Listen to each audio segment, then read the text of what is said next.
சற்றுமுன் வெளியான தகவல் ரேஷன் அட்டைதாரருக்கு முக்கியமான தகவல் வெளியாகியுள்ளது. அது என்ன சொல்ல பார்க்க போகிறோம். நீங்கள் நம்ம சேனல் சப்ஸ்கிரைப் பண்ணாமல் இருந்தீங்கன்னா மறக்காமல் லைக் பண்ணிக்கோங்க, சப்ஸ்கிரைப் பண்ணிக்கோங்க. வாங்க வீடியோக்குள்ளே போகலாம். ரேஷன் கார்டு இல்லாதவர்களும் ரேஷன் கடைகளில் கொடுக்கும் பொருட்களை பெற முடியும் என்பது பற்றி உங்களுக்கு தெரியுமா? அதை பற்றி இந்த பதிவில் பார்ப்போம்.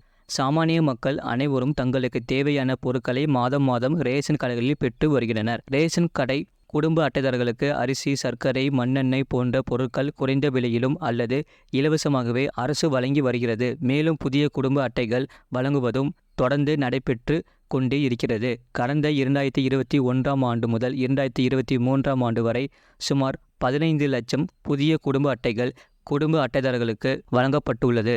அனைவருக்கும் உதவும் பொருட்டு குடும்ப அட்டைதாரர்களுக்கு நலத்திட்ட உதவி வழங்க அரசு முடிவு செய்துள்ளது. அப்பொழுது அனைவரும் பயன்படுத்தும் குடும்ப அட்டைகளில் நலத்திட்ட உதவி வழங்க அரசு முடிவு செய்துள்ளது. திருநெல்வேலி, கன்னியாகுமரி, திருவள்ளூர், காஞ்சிபுரம், சென்னை மற்றும் தூத்துக்குடி ஆகிய மாவட்டங்களில் இதுவரை 27,577 புதிய குடும்ப அட்டைகள் வழங்கப்பட்டுள்ளனர்.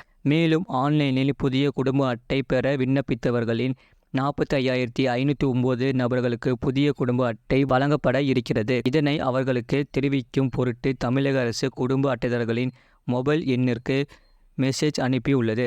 இதனை அந்த குடும்ப அட்டையில் உள்ள உறுப்பினர்கள் யார் வேண்டுமானாலும் சென்று பெற்று கொள்ளலாம். புதிய குடும்ப அட்டைகள் பெற விண்ணப்பித்தவர்களின் பலருக்கு பணத்திற்காக விற்கின்றனர் என புகார் தொடர்ந்து வந்து கொண்டிருப்பதால் அதனை தடுக்கும் விதமாக TNEPDS என்ற ஆப்பை அரசு கொண்டு வந்துள்ளது. இதற்கான முக்கிய காரணம் குடும்ப அட்டைதாரர்கள் சிலர் மாதம் மாதம் தங்களுக்கு நியாய விலை கடைகளில் இருந்து கிடைக்கும் பொருட்களை பெறாமல் இருந்து விடுகின்றனர். இதன் காரணமாக அந்த பொருட்கள் ரேஷன் கடைகளிலே தங்கி விடுகிறது.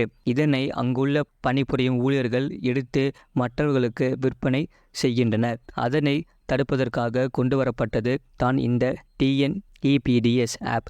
இந்த ஆப்பை பயன்படுத்தி உங்களுடைய குடும்ப உறுப்பினர்களின் விவரங்கள் மற்றும் அந்தந்த நியாய விலை கடைகளில் குடும்ப அட்டைதாரர்களுக்கு ஒதுக்கப்பட்ட பொருட்களின் விவரங்கள் ஆகியவற்றை தெரிந்து கொள்ள முடியும். இது போன்ற செய்திகளை உடனுக்குடன் அறிந்து கொள்ள மறக்காமல் சேனலை சப்ஸ்கிரைப் செய்யுங்கள். மற்றவர்களுக்கு தெரியப்படுத்த ஷேர் செய்யுங்கள்.